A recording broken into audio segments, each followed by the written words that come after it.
What's going on? Welcome to Real Reds Talk. As you can see in the headline, De Jong rejects Manchester United. No, what's going on?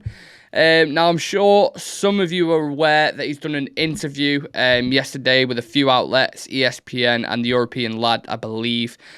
Pretty damp comments, if you're a De Jong fan and you want him to come to Manchester United, because the answers he gave to the questions were a little bit concerning, to say the least, especially if you're optimistic of a transfer. So, whilst he was on international duty, he spoke to the media, and this is what he said, guys. I prefer to stay at Barca. I've said this before, Barcelona is the club of my dreams.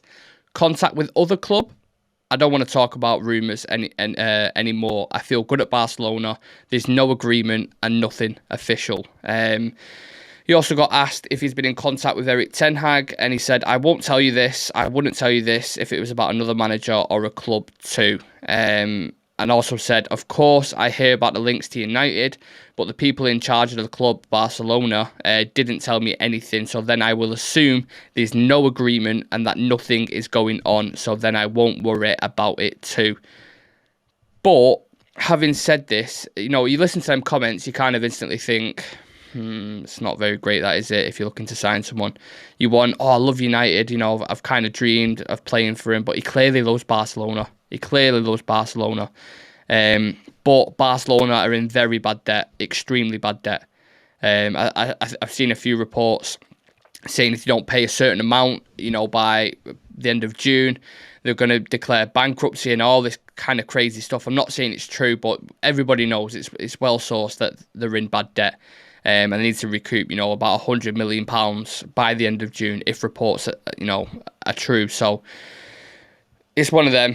It's two ways to look at it for me. You can try and not get too involved in what he said, because even if he was talking to United or he was in an advanced, at an advanced stage, he won't come out to the media and say it, would he? He won't be like, yeah, I'm talking to United, we're in contract negotiations, it's going to be tough, but I'm probably going to move there. No player would ever say that. So you can either look at it like that and say he's just media trained and he's just kind of doing what a player does, or you can be a bit like me where we can just say, can we please just go for somebody else who wants to be at this club?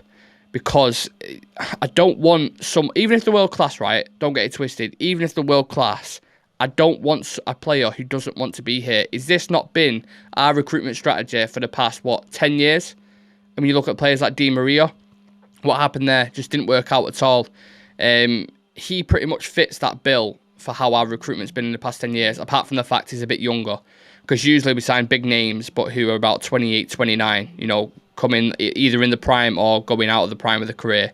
That's why I've had so many issues. You look at players like, Matic, who did well for us for the first 2 years, let's say, but then 31, 33, whatever, he starts to fade off. Juan Mata, 35, Cavani, 35. Like, we've got so many old players that we're getting rid of. Like, that's why it didn't work necessarily. And I just think, I know De Jong's younger, I know he's 24 years old, but if a guy doesn't want to be here, he said his dream is playing for Barcelona. He's at that club right now. Why go down the same route when it's failed so many times? Go find a gem in Europe who's willing to take that step up, has bundles of ability, and is hungry to play for us, for Manchester United, regardless of the situation that we're in. Whether we're in Champions League, Europa League, Conference League, fucking Championship, it doesn't matter.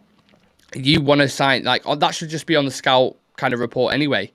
Is he hungry to play for Manchester United? Does he really want to be here? Because that's when you know they're going to give their all. Ferguson always said it with players like Gary Neville, Dennis Irwin, people like that.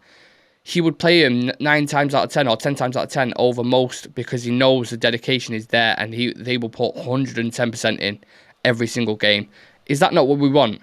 I know De Jong's a class player, and I know he would be a great addition and take the midfield up, technically far superior than McTominay, Fred, anyone we've got at the moment. But there's too many issues with it for me. And you know exactly what's going to happen. If we pay £70 million for him, he doesn't settle in proper. Pressure starts mounting, as we know, with the media at Manchester United. He doesn't have a proper DM next to him to unlock that full potential, because he is a ball-carrying midfielder. That's what he's great at, dribbling with it, picking off passes, great in the final third. That's what he does for Barcelona. If we're not going to sign a proper DM in this window, he'll be misused. He won't have that right midfield balance to complement him. So I feel like I don't get the transfer anyway, because I've always said we need a destroyer, and that, excuse me, we need a Kante, a Tchouaméni, someone like that. I think then you bring a De Jong in inside with him, and I'll be happy with that. Honestly, I won't moan as much, even though he still doesn't want to come. I'd probably consider it a little bit more. But yeah, if all that happens, what I'm kind of predicting there, he starts to have a dip in form. We've then got another unhappy player, international, on massive wages, who never wanted to come anyway. He only left Barcelona because he was broke and they had to sell. Like, call me crazy, guys, but am I wrong in this? Do you agree with it? Like, let me know in the comment section what you were thinking about this transfer, because I know a lot of people like him as a player, but if someone doesn't want to come, should we go get him? Should we go get him? That's the question I'll pose to you. We'll have to wait and see how it plays out with De Jong, but I'm not holding my breath. We know what United are like. And if I'm United right now, I move on. Straight up, I move on and go get Neves. We're actually dropping a head-to-head with Ruben Neves and Frenkie de Jong tomorrow, so make sure you check that out. That'll be dropping around, probably guessing 2-4 o'clock, something like that, and it's a really good insight to what type of players they both are, who's better at what, whether defending, passing, dribbling, all that kind of stuff. So if you want to know what kind of player they are and a bit of stats to back it up, make sure you check that out. So yeah, that's a story on De Jong. Another story that broke today, a little bit more positive, I suppose, was about a new appointment upstairs, and his name is Andy O'Boyle. Not to worry if you don't know much about him, that's exactly why I'm here, to explain it for you.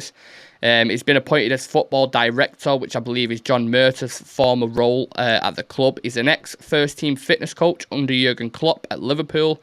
And he spent 5 years in the Premier League as head of elite development, or something along the lines of that. Elite performance, sorry, I think it was, for the Premier League. He's advised clubs on talent ID, recruitment, performance analysis, and many more. Now, it wasn't entirely clear to me how he's gone from a fitness coach at Liverpool to, kind of doing all this stuff. But he's obviously gone from strength to strength, upgrading in the game, and, become well-rounded, which I suppose is nice to hear. He actually used to coach our academy, I think it was about 16 years ago. So he's been at the club before, which, again, is that a surprise? We always seem to hire former players or former coaches, or, it just seems to be a reoccurring theme. I'm not sure why we do it, but look, I don't want to judge too early. He left his role as head of elite performance in the Premier League to join United, as I've just said then. And yeah, another change above is welcome, but we'll just have to see how effective this is going to be, guys, because there's no point judging him now. There's no point saying, why didn't we get Paul Mitchell in? Why didn't we get this guy in? Like, this guy could be good for the club. He's got a decent reputation in England, so we'll just have to wait and see how it plays out, how he does. Hopefully he does well, because we are making some decisions upstairs, some people leaving, some people joining. And I just, fingers crossed, the structure is right and we're doing the right things, because the Rangnick thing that came out the other day, he's leaving. He's not going to be a consultant anymore. He's going to manage Austria. That was a big shock for a lot of people, and I think a lot of people were surprised. So, yeah, I hope they're doing it for the benefit of the club, let's just say that. A few quotes from Andy O'Boyle, who said, "I'm thrilled to be rejoining United at such an exciting time for the club, as the first team prepares for a fresh start under Erik ten Hag, and the academy and women's team go from strength to strength. Whilst it has been a privilege to serve the Premier League for the past 5 years, I can't wait to get started at United and play my part in creating the right environment for football success." Again, saying all the right words. Sounds nice, but let's see it in practice. Murtaugh's also said as well, "We are delighted to welcome Andy O'Boyle back to United to take up this important role in the club's leadership. Andy has experience across all technical areas of football, from fitness and sports science to scouting and recruitment." Yeah, it all sounds really nice. It seems we've had a relatively decent start to, rejigging everything about upstairs. Bringing the new manager in, starting fresh on transfers with all our targets, talking to them all at once, by the way, which never happens. We usually take about 6 weeks on one deal. Don't want to speak too early, but that's the way it seems it's going at the minute. So another thing we'll have to wait and see. And we'll have to wait and see what the transfer window brings, and how we do in pre-season.